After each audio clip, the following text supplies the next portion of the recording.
साथ बबली कुमारी है, इनका 4th रैंक आया हुआ है, ठीक है 11th-12th में। तो इनसे जानेंगे कैसे ये तैयारी करती थी। पहले प्राइवेट शिक्षक भी हैं कुमारी हैं और इनका फाइनल सिलेक्शन हो चुका है। फाइनल सिलेक्शन ही नहीं 4th रैंक भी रही है, बहुत जबरदस्त इनका रैंक है। तो इनसे जानेंगे किस तरीका से ये तैयारी करती थी, कैसे ऑनलाइन क्लास की क्या की संपूर्ण जानकारी इनसे लेंगे। आपका स्वागत है एग्जाम में। नमस्ते। मेरा सिलेक्शन हुआ है मनोविज्ञान सब्जेक्ट में, साइकोलॉजी में 11th-12th में। और जैसे कि आप पूछ रहे हैं तो मैंने किसी भी ऑनलाइन क्लास का सहारा नहीं लिया। मैंने मास्टर्स से रिलेटेड जितने भी बुक थे एमए लेवल पे सारे बुक मैंने पढ़े।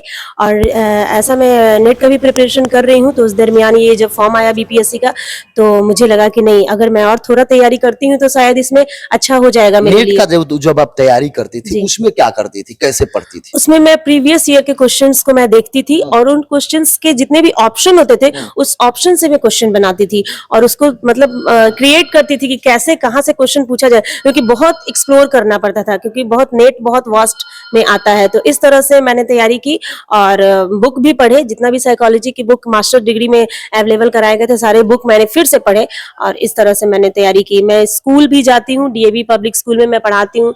मेरी छुट्टी 4 बजे होती थी, तो जब मैं घर आती थी तो फिर बच्चों को देखती थी। उसके बाद मैं 2-3 घंटा कोशिश करती थी कि समय निकालूं, लेकिन 2 घंटा तो बिल्कुल समय निकालती थी अपने पढ़ाई के लिए। एक बात बताइए, जब आप नेट की तैयारी की तो नेट की एग्जाम नेट का वो देते थे, उसके बाद जब बीपीएससी एग्जाम ली उसमें आपको कितना अंतर लगा कि क्या नेट से ये आसान है या कैसे है? नहीं, नेट के बहुत सारे क्वेश्चंस मैंने बीपीएससी एग्जाम में देखे। बहुत सारे क्वेश्चन, प्रीवियस ईयर के क्वेश्चन 2012-2013 के क्वेश्चंस जब मैंने देखा घर पे जाके तो सेम क्वेश्चंस वहां पे ऐसा लगा कि आया है। तो इट मींस जो नेट की प्रिपरेशन कर रहे हैं उनके लिए शायद ये प्लस पॉइंट हो जाएगा, अच्छा हो जाएगा। मतलब आपको अपने पढ़ाई से जुड़े रहना पड़ेगा। आपका कितना अंक आ रहा था जब आंसर की दिया गया, जब वो मार्कशीट जारी किया उस समय आपको कितना मार्क्स आ रहा था? 65 प्लस आ रहा था। 65 प्लस। हाँ, फिर से फाइनल आंसर की मैंने चेक नहीं किया, बट मतलब मेरा क्वेश्चन हमको डाउट था कि ये क्वेश्चन मेरा सही है लेकिन उसका गलत बता रहा था, तो फिर मैंने फाइनल आंसर की चेक नहीं किया। तो मे भी मेरा मार्क्स बढ़ भी सकता था, लेकिन 65 तो कंफर्म था कि मेरा आना था। प्राइवेट जॉब करती हैं, कोई भी प्राइवेट जॉब हो थोड़ा वहां पर ज्यादा समय देना पड़ता है। आप भी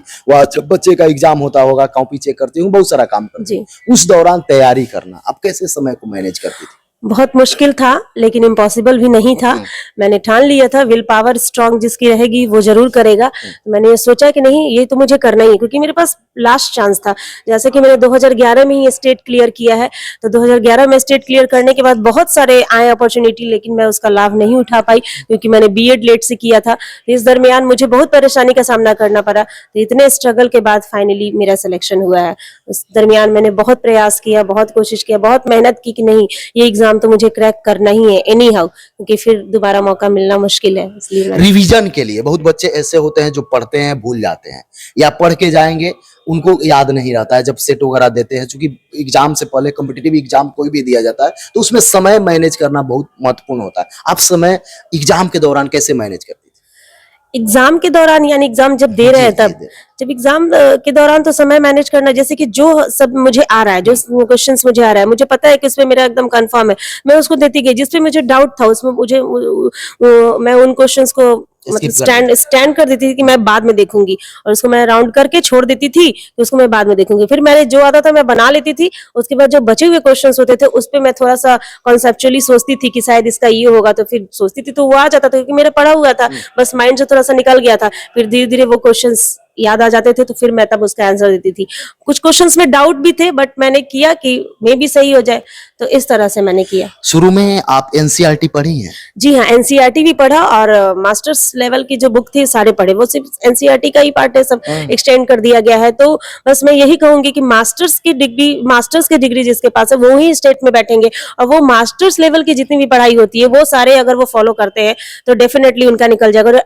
एनसीईआरटी ऑफ कोर्स एनसीईआरटी तो बहुत जरूरी है, एनसीईआरटी तो करना ही है। उसके अलावा भी अगर आप उस एडिशन कर देते, उस एडिशनल बुक भी पढ़ोगे तो आपको फायदा ही होगा, उससे बहुत अच्छा आपका बहुत लोग ये सोचते हैं कि मेरा शादी हो गया या मेरा अब पढ़ने का एज नहीं है, उनको आप क्या संदेश दीजिएगा?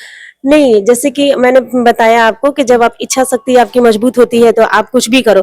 और एक चीज़ और होता है कि सपोर्ट मिलना बहुत ज़रूरी होता है आपके ससुराल पक्ष से, तो इसके लिए मैं अपने हस्बैंड को बहुत धन्यवाद दूँगी। उन्होंने मेरा हर कदम पे सपोर्ट किया, जिसकी वजह से आज मैं यहाँ हूँ।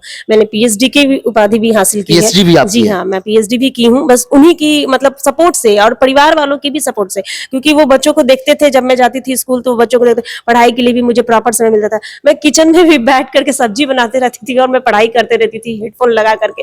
तो मैंने थोड़ा-सा संघर्ष किया है, थोड़ा मेहनत किया है, मेहनत तो करना ही पड़ेगा क्योंकि ये आसान नहीं है। अगर कोई सोचेगा कि बैठ के तैयारी कर लूँ, नॉट पॉसिबल। क्या इसके लिए आपके आपको परिवार में ये पहला सरकारी जॉब है या इससे जी हाँ, पहले कोई किसी नहीं पद पर? मेरे परिवार में पहला सरकारी जॉब है। क्या आगे आप एसडीएम बीपीएससी एग्जाम होती है उसकी तैयारी करेंगी या यहीं आपका समाप्त? कोशिश तो मेरा है मैं लेक्चरशिप की तरफ जाऊंगी, मेरा लेक्चरशिप। मतलब उधर ही मेरा टेंशन है, हम्म। लेकिन ये हो गया तो ये भी बहुत बेस्ट है।